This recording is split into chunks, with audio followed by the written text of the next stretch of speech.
Sim, mas agora repara uma coisa. Nós temos aqui então os autores perfeitos, digamos assim, com um tipo de escrita apelativa, com um tipo de escrita que apela ao leitor comum, não é? Obras que não são académicas, que contam histórias dramáticas, não é? Distorcidas, mas dramáticas, aliadas com um editor fantástico, não é? Mas mesmo assim, Gonçalo, como é que isso chega até hoje, não é? E daqui até ao fim deste episódio, seguindo aqui a palestra do professor Príncipe, o que ele faz, o que este professor faz, é explicar que há aqui várias causas contextuais em duas gerações diferentes. Uma destas primeiras gerações acontece mais no final do século XIX e nos começos do século XX, e depois há uma segunda geração de propagação deste mito que acontece já depois da Primeira Guerra Mundial. Então vamos começar aqui por nos focar nesta primeira geração que vai estar sedenta por este tipo de mito, não é? E aqui usamos a palavra mito já agora, porque houve alguém que nos fez um comentário no Facebook acerca disto, e com muita justiça. Houve alguém que disse que a palavra mito tem um sentido muito técnico, não é? Em sociologia sim. E em antropologia. Sim, nós não estamos a usar aqui a palavra mito como uso de antropologistas, não é?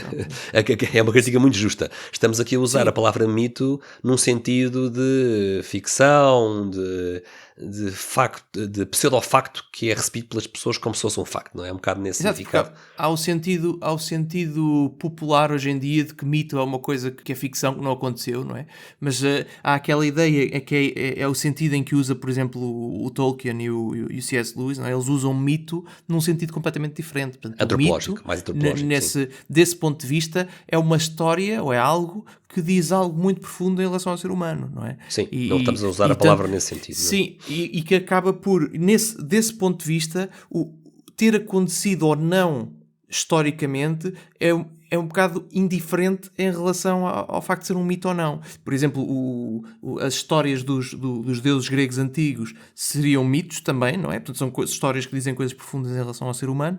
E a história de Cristo seria um mito também, mas era um mito verdadeiro, um mito que aconteceu mesmo. Pelo menos esta é a perspectiva, por exemplo, do C.S. Lewis e do Tolkien, não é? Que é o mito. E nós não estamos a usar a palavra mito nesse sentido, não é? Estamos a usar no sentido mais popular de pseudofactos que as pessoas costumam achar que são mesmo factuais. Exato. É mais no sentido de treta, se quisermos, não é? A treta do conflito entre cristianismo e ciência. É mais nesse sentido que estamos aqui a utilizar a palavra mito. Sim, porque neste sentido original, mesmo que não tenha acontecido, tu podes, por exemplo, interpretar boa literatura como sendo um mito, não é? De certa forma, mesmo que não tenha acontecido de facto, é algo que nos dá verdades muito profundas em relação ao ser humano, que acaba por ter...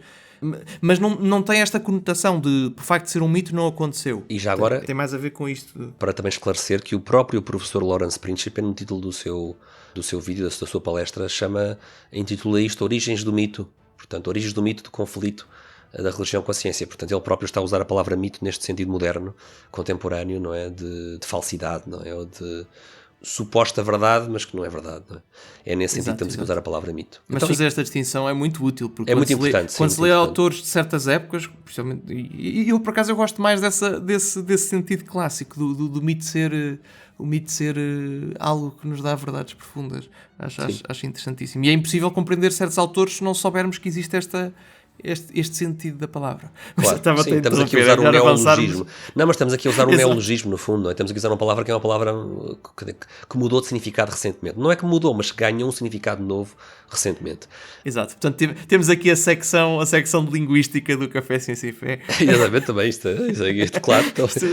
Não tem mal nenhum e só a temos porque houve alguém que teve a simpatia de nos fazer um comentário a lembrar-nos de que há um significado antropológico para a palavra mito, não é? E agradecemos imenso. Foi o Carlos que nos fez esse comentário no Facebook, porque é sempre um feedback importante. Às vezes nós nem nos damos conta de que estamos a usar umas palavras com um significado ou com outro, e é muito útil.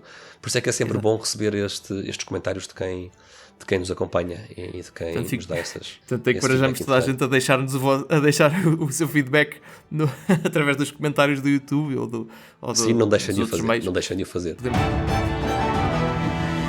A todos, esperemos que tenham gostado do excerto desta nossa conversa. Se quiserem ver o episódio completo, temos o link na descrição. E se gostam deste conteúdo, não se esqueçam de subscrever, pôr gosto e partilhar. Obrigado e até à próxima.